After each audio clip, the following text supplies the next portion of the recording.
Et si je te disais aujourd'hui que la confiance en soi n'était pas ce que tu crois? Aujourd'hui, on va parler de confiance. Quand je parle avec des athlètes, on me dit souvent: «J'aimerais avoir plus confiance avant, de me lancer, avant de servir, avant de tirer un penalty, peu importe». Et ça, c'est un grand piège. Parce qu'en fait, ils sont pilotés par une espèce de croyance sociale, tel, un mythe inconscient qui leur dit que pour oser performer ou réussir, il faut d'abord avoir confiance en soi.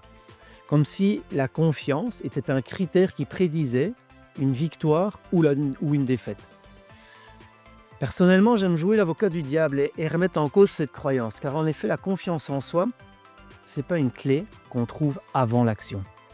La confiance, c'est avant tout d'abord un sentiment, un état interne, quelque chose de vivant, de variable, qui évolue en fonction des situations, en fonction des moments d'un match.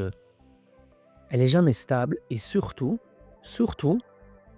elle n'arrive jamais la première. En effet, ce qui vient en premier, c'est pas la confiance, c'est l'action elle-même, c'est le plaisir. La confiance, c'est pas le noyau de l'action, c'en est le fruit. Parce que plus tu peux passer à l'action, plus tu multiplies les expériences, plus ton cerveau accumule des preuves que tu es capable.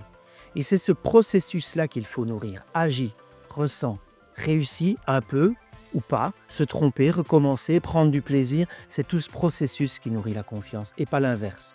Donc en conclusion, à partir d'aujourd'hui, arrête d'attendre d'avoir confiance en toi pour te lancer.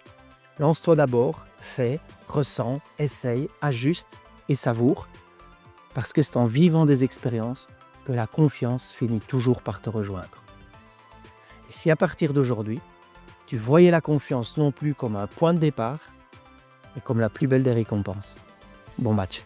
Téléchargez mes guides gratuits, pensés pour les parents et les coachs, pour aider vos athlètes à performer avec un mental solide. Le lien est en description.